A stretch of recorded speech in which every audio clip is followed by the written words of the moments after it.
artist selective, and the other is by making comparisons with schemes of abstractions well established in other fields of human experience.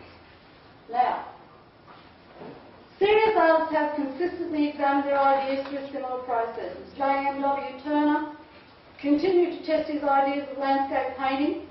Many of the great paintings were done from memory in the studio, though there was rigorous application of observation methods. He filled sketchbook after sketchbook after sketchbook after sketchbook over a long lifetime. But also, interestingly, he also read the work of his contemporary scientific theorists. And Kemp lists a whole string of them, but I'm not going to list them here. Okay, so we know Turner recorded his observations of the details of the landscape in situ in countless sketchbooks. So did Ruskin. Let me find you Ruskin.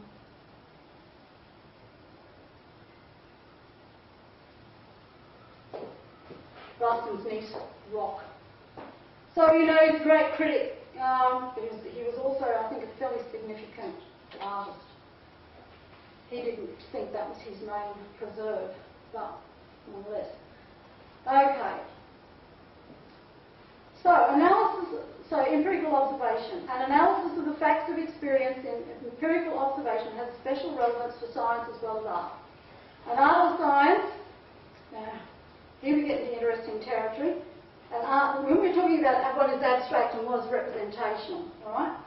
An art of science too far removed from the concrete apprehension of real experience runs the risk of developing an arbitrary and remote conceptual framework. However, as each discipline develops abstract formulations of language to express changing conceptions of nature, it also necessarily departs from initial sensual experience. This is of fundamental importance. An impressionist painting, while responding to visual sensation, is no less an abstract formulation of ideas. The abstract generality of mathematics is a language which provides a systematic functioning of ideas, often remote from the active perception of nature, and yet mathematically expressed laws of nature underpin scientific theory and method. The great scientific theories of the laws of nature. Now, when you can look at a law of nature, there's a great deal of evidence over a long period of time, and they are either proved or disproved. Nonetheless, remember what I said about the way in which they're written, unless it's all mathematics. Now, Einstein's theory of relativity and Newton's laws of motion are supported by mathematics. Mathematics provides a scheme of abstractions, and this is irrelevant to, you know, the thinking we were doing. Excuse me here, Tarek. The interest that I had in what she was talking about in terms of representation and abstraction.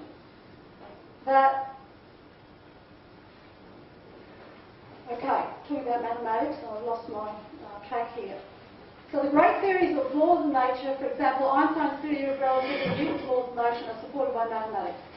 Mathematics provides a scheme of abstractions through which the scientist can construct an intellectual map of reality which reduces complex natural phenomena to essential laws. In this way, mathematics can be seen to provide the ultimate tool of rational knowledge as a means of reduction in language of abstract concepts and symbols. However, the representation of the abstract. Painting is also a language of abstract concepts and symbols. And the artist, faced with the overwhelming complexity of natural phenomena, develops systematic schemes for the reduction and representation of the essential parts of that which was observed. This was then contrived so as to express an overall harmony through laws of composition. Thus, an organisation of marks on a cave wall, Lascaux, Altamira, or a two-dimensional canvas came to express a conception of nature. This was the triumph of the Paleolithic artists and of all the great painters who came afterwards.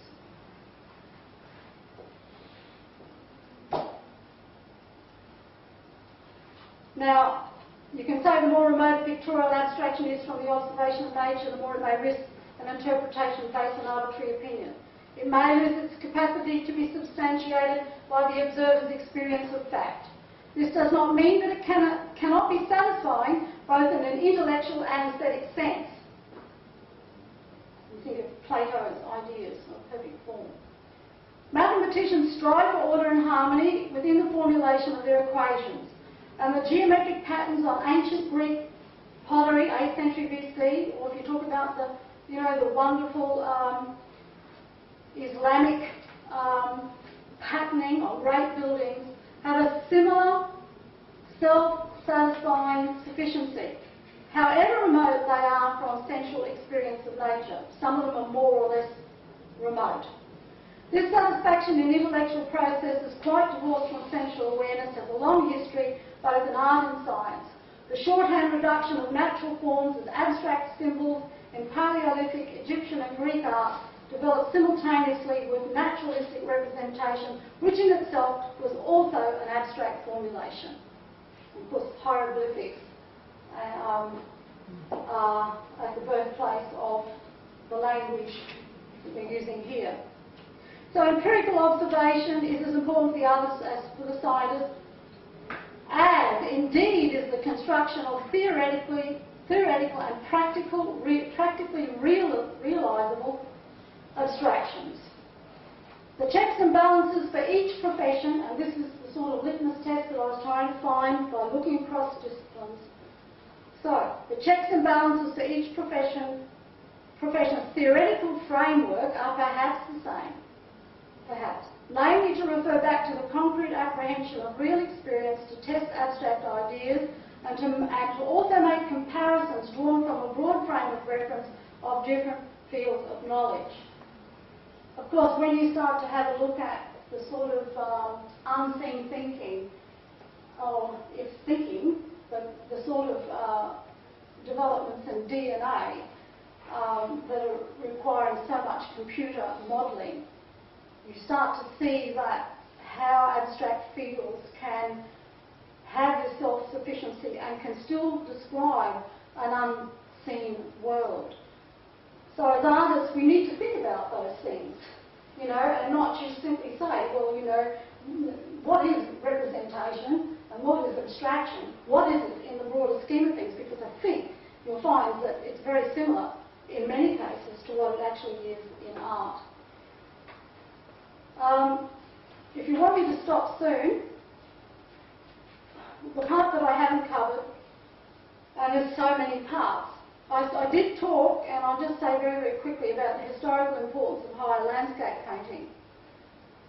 One of the fascinating things is not only what you see in the Renaissance, but importantly because of the birth of aesthetics in the 18th century, and then what I see is an alliance between aesthetics and in biology and art in the 19th century, and this is 19th century Romantic period, particularly British Romantic period.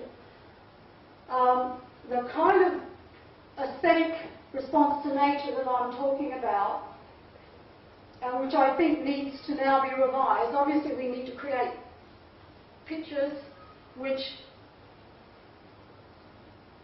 reveal a great knowledge of tradition, but nonetheless are engaging with our world.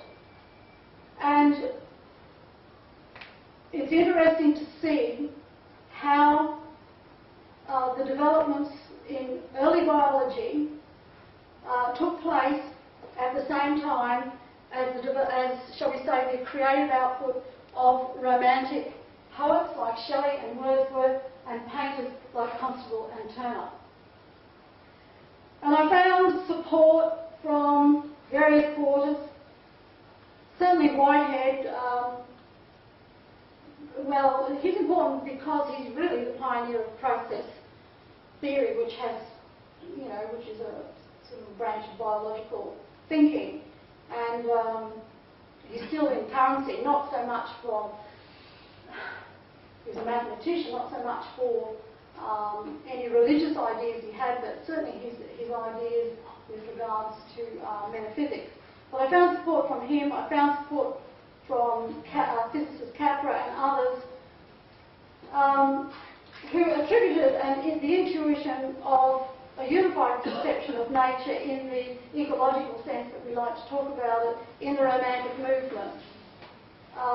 There are thinkers like Goethe, and there were a whole, of course, Ruskin, who everyone needs a champion. Turner certainly had a champion in Ruskin. But Whitehead says of Shelley, of Wordsworth, he said, he alleges against science its absorption in abstractions. His consistent theme is that the important facts of nature elude scientific method. It's important, therefore, to ask what Wordsworth found in nature that failed to receive expression in science. Now, one of the wonderful statements that he made was that in recognising the important contribution of Wordsworth and Shelley to an understanding of a unified idea of the natural world, Whitehead concluded that nature cannot be divorced from its aesthetic values, and that these values arise from the accumulation, in some sense, of the brooding presence of the whole onto its various parts. Thus we gain from the poets the doctrine that a philosophy of nature must concern itself at least with these 5 notions. This is written in 1946. Change, value, eternal objects, endurance, organism, interfusion.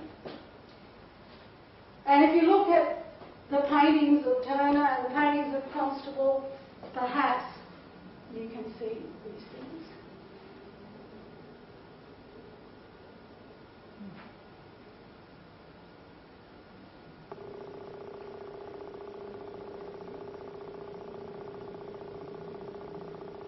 The difference between this and this. Okay. So I won't go into that. There's a lot more to that. I won't go into it. I just want to end with something.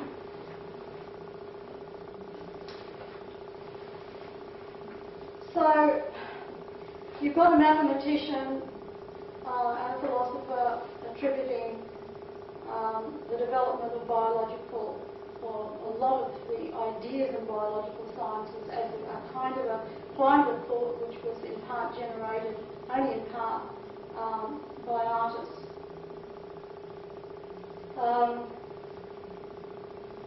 And of course it's significant that in the 19th century that landscape painting for the first time comes into its own as a dominant art form. But so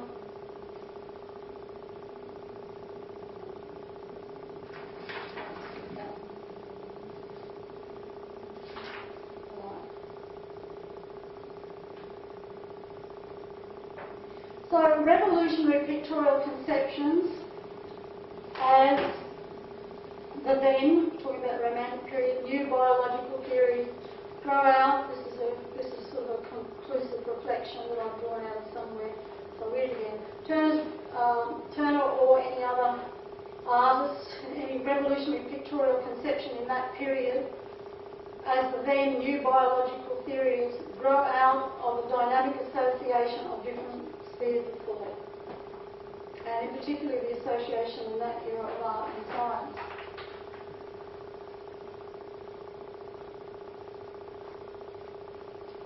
Okay. I'll end with this. Painting's visual realisation of aesthetic experience contributes an important understanding of nature as a qualitative pattern of relationships.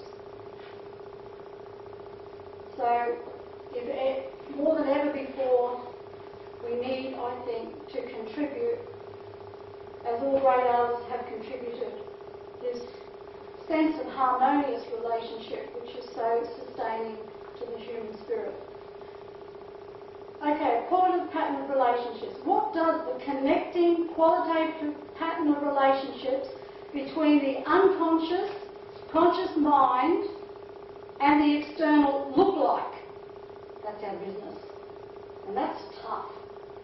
In answering this question, the imaginative synthesis of landscape painting, or any painting that responds to nature, may be understood as more than the representation of a separate external world. Rather, in the terms of the new biological science of cognition, Maturana, Varela, Santiago, theories of cognition, 1980, elsewhere, landscape painting may be understood as bringing forth a world through linguistic means.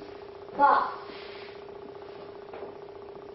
Turner was able to show us the visual appearance of his cognitive processes, that is, his individual participatory experience of the landscape, perception, emotion and action, as well as his shared understanding, abstract conceptions or universal conceptions of nature's uncertainty, flux, endurance, eternality, beauty and power.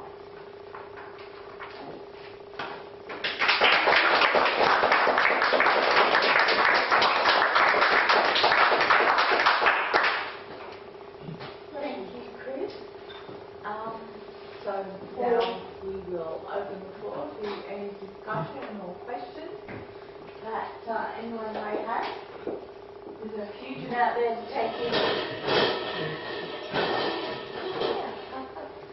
You got those questions, but I'll just begin with a simple one. Why is the pathetic fallacy? Why is it a fallacy? Is it a fallacy because we can't project, we can't ensure that a viewer will experience a painting, will experience exactly the emotions that are projected into a painting? What makes it a fallacy? Well, I think this is a very important area to question, because if the new cognitive scientists are right, the external territory does get into here. I mean, the whole thing is representation of it does, yeah. Yes, and in ways that we're only beginning to understand in terms of our DNA connectedness and, you know, to other living things. But